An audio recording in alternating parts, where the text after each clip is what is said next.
Philippines is backing a United Nations resolution demanding an immediate humanitarian ceasefire and unconditional release of all hostages in Gaza. In an emergency special session, the UN General Assembly adopts the resolution with 153 votes in favor, 10 against, and 23 abstentions. The Philippines is among those who voted in favor of the measure. The resolution specifically demands for an immediate humanitarian ceasefire between Israel and Hamas, the compliance of all parties with their obligations under international law, and the unconditional release of all hostages, as well as ensuring humanitarian access in Gaza. According to Permanent Representative of the Philippines to the UN, Antonio Lagdameo, while the Philippines condemns Hamas' October 7 attacks, the country believes it is vital to adhere to international humanitarian law.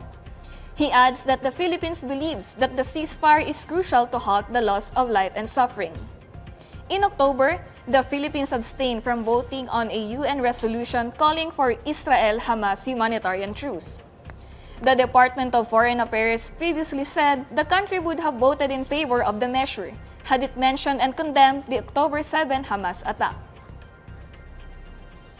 Government prosecutors are asking the courts to cancel the passport of former Negros Oriental Representative Arnie Teves as the Department of Justice hears a new case against him for terrorism financing.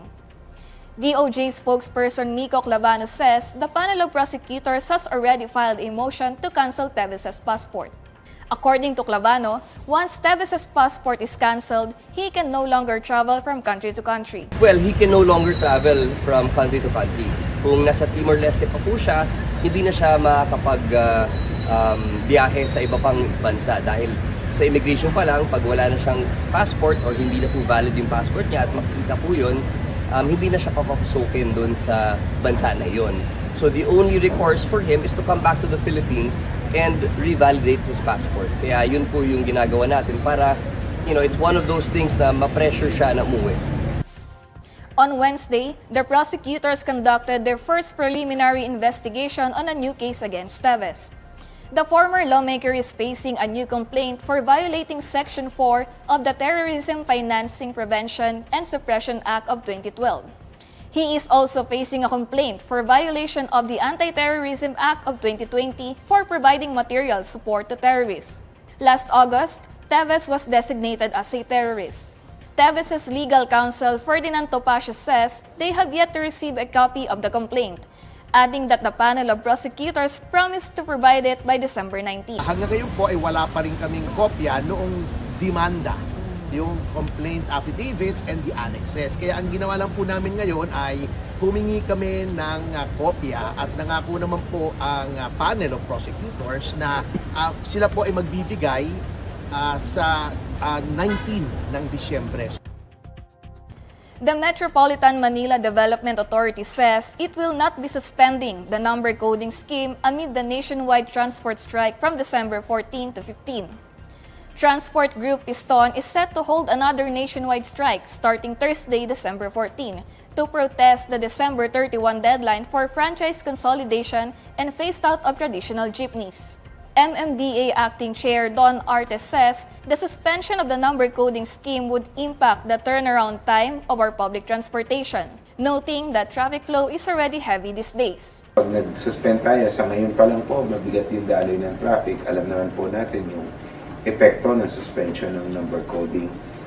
Additional 20% yan sa nasasakyan sa lansangan. So, makaka-apekto rin po yan sa turnaround time ng ating pampublikong transportasyon. Kaya hindi po kami magsususpend ng number coding.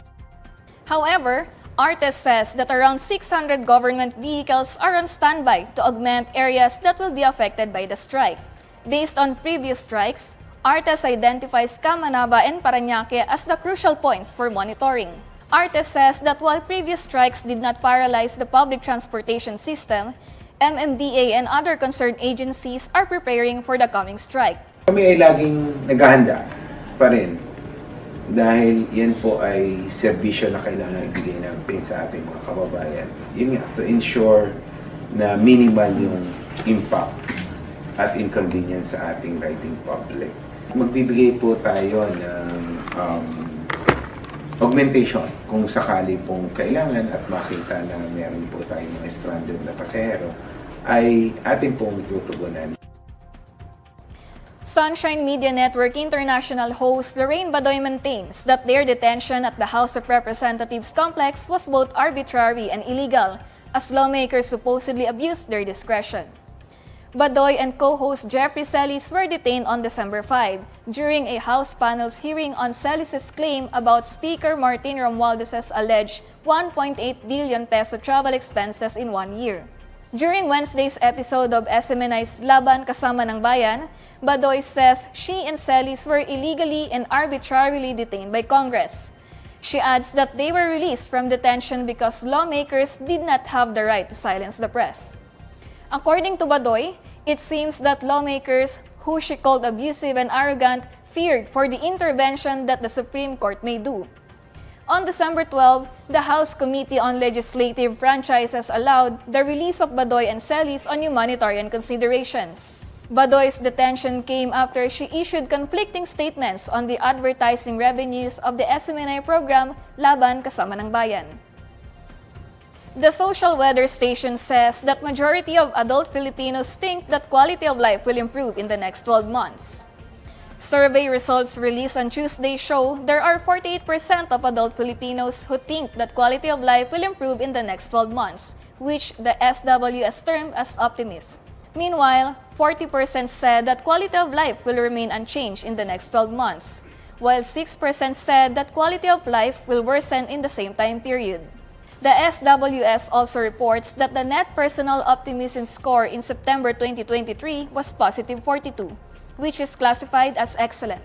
This is a slight increase from the previous net personal optimism score in June 2023, which was positive 41, also classified as excellent.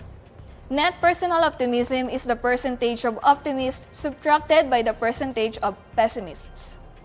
Police say social media personality and known supporter of former President Rodrigo Duterte's administration, Jam Magno, has surrendered herself to authorities in Butuan City.